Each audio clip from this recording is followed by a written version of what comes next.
All right, let's get right into it. Today, we're looking at a case from 1980 that, honestly, it feels more like a detective story. The whole thing comes down to just one tiny but super important clue.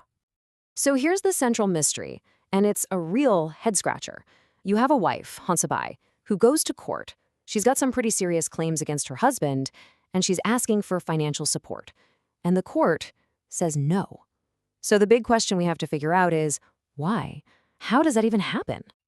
And believe it or not, the answer, the main clue in this entire legal drama, is found in just 4 words. That's it. 4 words that were added to a new law, and they completely flipped the script on how maintenance claims worked in India. It's what led to this, well, pretty shocking decision. Okay, so before we get into the nitty-gritty of the law, you really have to understand the people involved. Let's look at the human story at the center of all this. So you've got 2 very different sides to this story. On one hand, you have the wife, Haunsabai. She's telling the court, look, my husband ill-treated me. He kicked me out, and get this, he even took a second wife, and he's not giving me a single rupee. But then her husband, Balkrishna, he comes in with a totally different take. He says, no, she left on her own. I told her I'd support her, but she has to come back home first. So yeah, a classic he said, she said case. Who do you believe? And the path this case took through the legal system is a real roller coaster. I mean, check this out. First, the trial court hears the case and sides with Haunsabai. They grant her maintenance. Great, victory for her, right? Well, not so fast. It goes up to the appellate court and bam, they reverse the decision. Just like that. Then it goes to the high court and they agree with the reversal. Her win is just gone. So you have to wonder, what in the world happened? What changed? And this right here is where we get to the heart of the mystery. Because the final decision, it turns out, wasn't really about who was telling the truth or who was lying. It all came down to a tiny, recent change in the law. Something that seemed small but was anything but. This really breaks it down for us. Think of the old law like a 2-legged stool. You just needed 2 things to be true. 1, the husband had enough money, and 2, he was neglecting his wife. If those 2 things checked out, he had to pay maintenance. Simple, right? But the new law? Well, it added a 3rd leg to that stool, a brand new requirement. Now, the wife also had to prove that she was unable to maintain herself.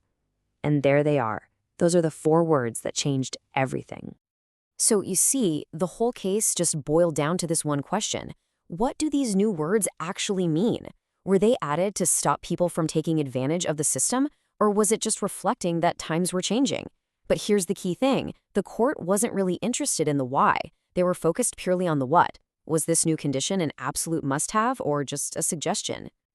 All right, so let's get to the big reveal. How did the High Court actually read this clue?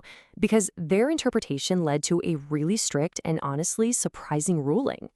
The judge, a guy named Justice Patil, he broke his reasoning down into 4 simple steps. Super logical. First, he says, look, the government put these words in the law for a reason. They weren't an accident. Step 2, because they're intentional, a wife now has to officially state in her legal paperwork that she can't support herself. Step 3, and it's not enough to just say it. You got to prove it. Where's the evidence? And that leads to the final step, the conclusion about Haunsabai. She didn't do either of those things. She never formally stated it in her petition, and she never brought any proof to the table. This quote from the judge really tells you everything you need to know about his thinking. He basically says, yeah, I get that this might seem harsh for some wives, but in his mind, his job wasn't to be a therapist or fix a messy family drama. His job was to read the law as it was written and apply it, word for word. End of story. Talk about a strict by-the-book approach. And just like that, the Haunsabai case sets a brand new precedent. It creates this crystal clear 3-fold test. So after this case, it wasn't enough anymore for a wife to just show her husband had the means and was ignoring her. Nope. Now there was a 3rd massive hurdle she had to jump, proving she was unable to maintain herself. Okay, but remember, that was all the way back in 1980, and the story definitely doesn't stop there. So let's fast forward a bit and see what happened to this super strict rule over the years. How did it hold up?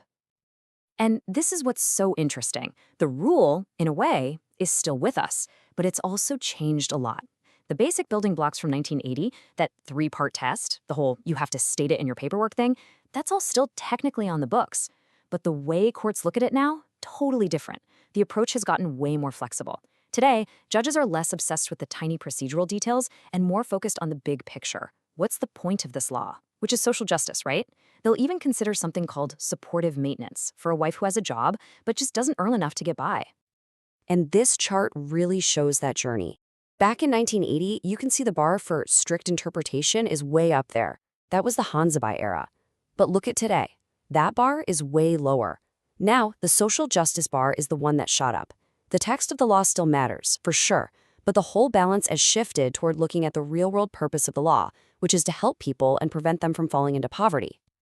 And you know, it's funny, because right around the same time all this was happening, there was another very famous judge, Justice Krishna Iyer, who had a completely opposite point of view. I love this quote from him. He said, "Laws aren't petrified print.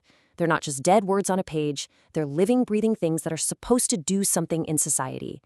He thought judges should always read the law with a sense of empathy, especially for the most vulnerable. So you've got these two powerful competing ideas right there. Should you follow the words or the purpose? And that really leaves us with the big, final question that this whole case brings up. It's a debate that's still raging in courtrooms today. When push comes to shove, what's more important? The exact literal words written in a law book, or the social good, the justice that the law was supposed to create in the first place? The Haunsabai case gives us a very clear answer from one perspective. But as we've seen over the last few decades, it is definitely not the only answer out there.